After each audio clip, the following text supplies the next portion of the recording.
And I'm back. Yes, it's cold, 7 a.m. in the morning, I think.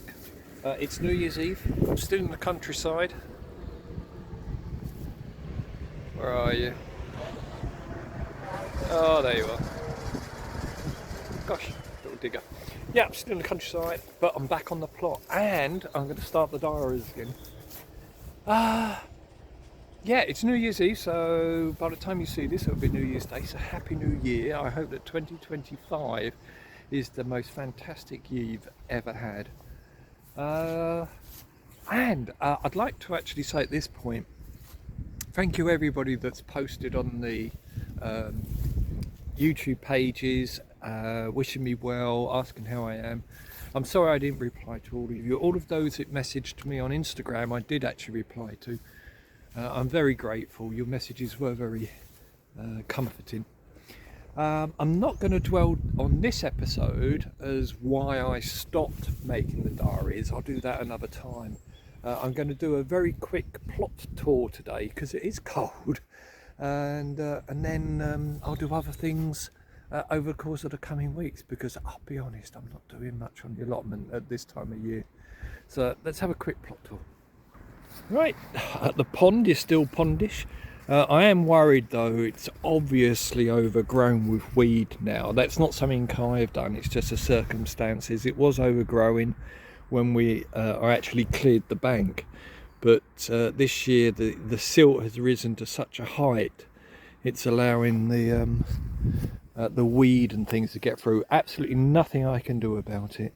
And there is pollution there, which is a bit of a shame. I don't know if you can see that discolouring. The reeds that I planted still are there, and one lily is still alive.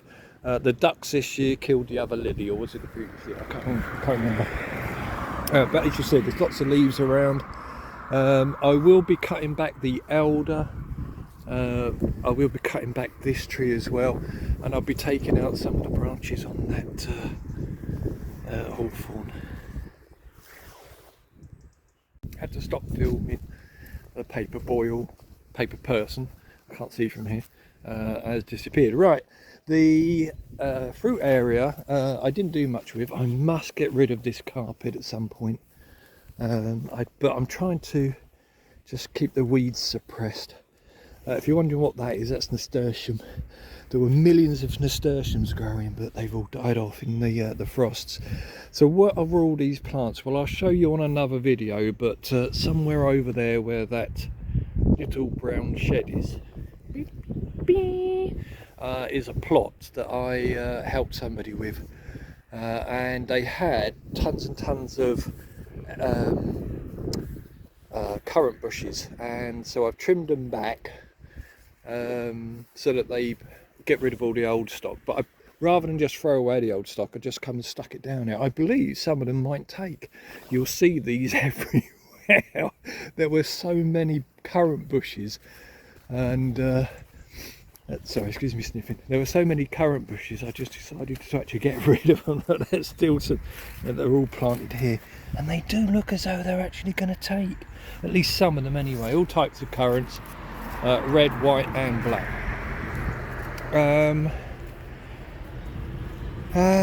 Yeah, oh, and they also had lots of raspberry shoots as well, which as you see, I've taken. I will be getting rid of this tree. I found out what type of tree it is. I tried the fruit from someone else's. Oh, it's horrible. I don't like it at all. So I will be getting that, but I will be replacing it with probably a cherry tree or something. Something with a lot of blossoms and things. You know, this is an apple tree that got planted. And I think these are just more raspberries, although they don't look as though they're doing too good. But we'll see. We never know, do they? They're dormant at the moment. As you see, I've got lots of pony poo. My pony poo friends are still supplying. Now, this used to be a whole strawberry bed, but what I've done is that I've removed the strawberries from half of it and just had a strip. And the other, the strawberries are now in 3 strips. So there's one strip 2 strips and 3 strips. So I'll have strawberries all over. So what I'll do with the rest, I don't know yet. This may be just a random bed full of, because I've still got these raspberry canes here. I'm trying to get those to grow and cultivate because they thinned out.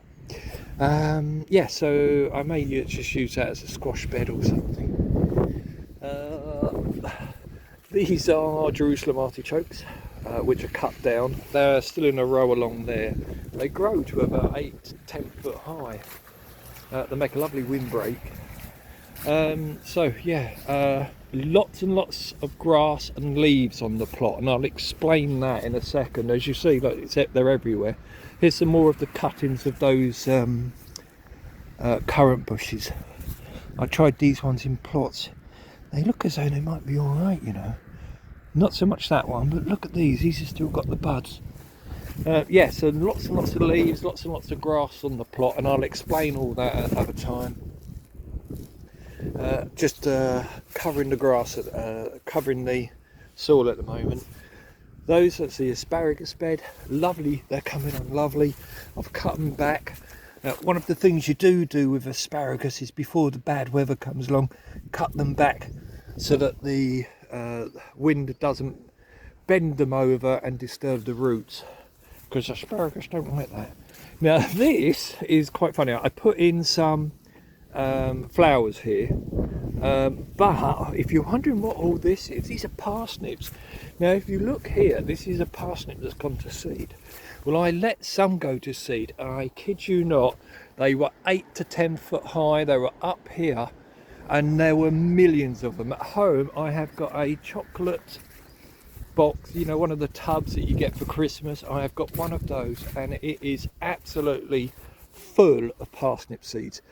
And it was a fraction, a real fraction.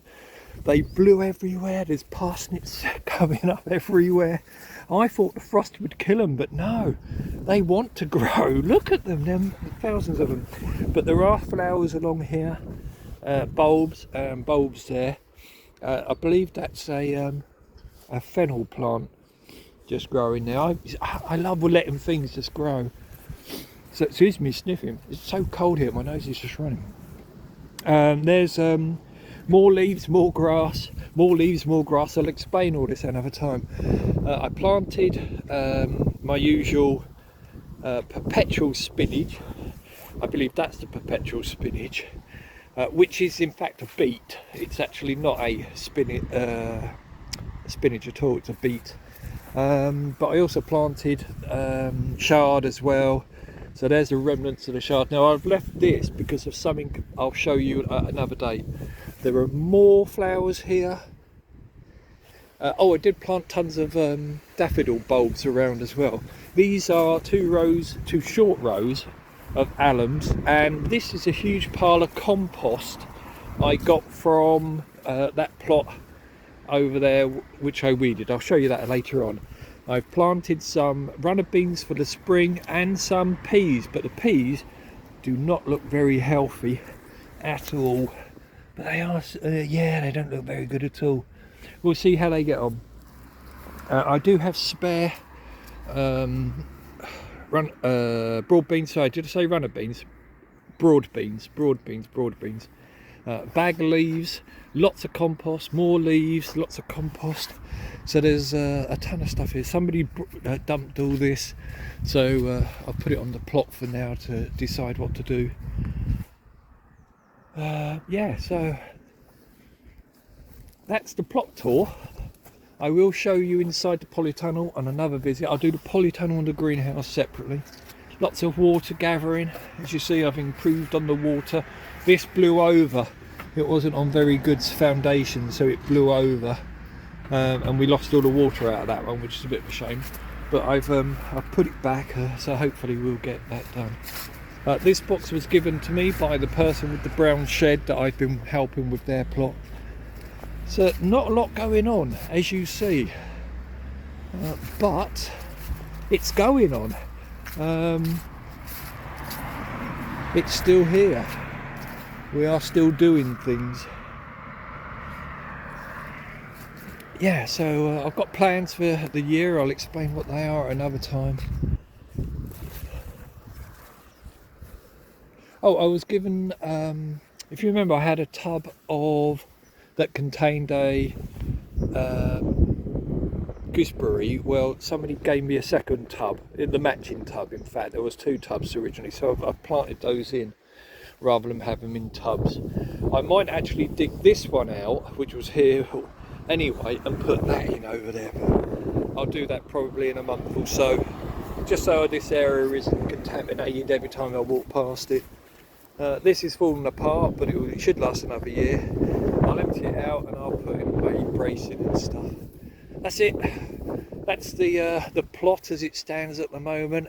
Scruffy, empty, but it is growing, and it will grow a lot more this year. Thanks for joining me. Come and see me again. Like, subscribe the video and the channel, and yeah. This was it's been eaten. This was a huge turnip, but it looked like a builder's bum. I mean, it was a huge red turnip that looked like a builder's bum. So I actually left it there just as a bit of comedy. Looks like it's been eaten, probably by deer or something. Right, I bet you're all wondering where all these leaves and green stuff, grass comes from. I'll show you another day. I'll see you all soon. Take care, everybody. Bye bye. Happy New Year.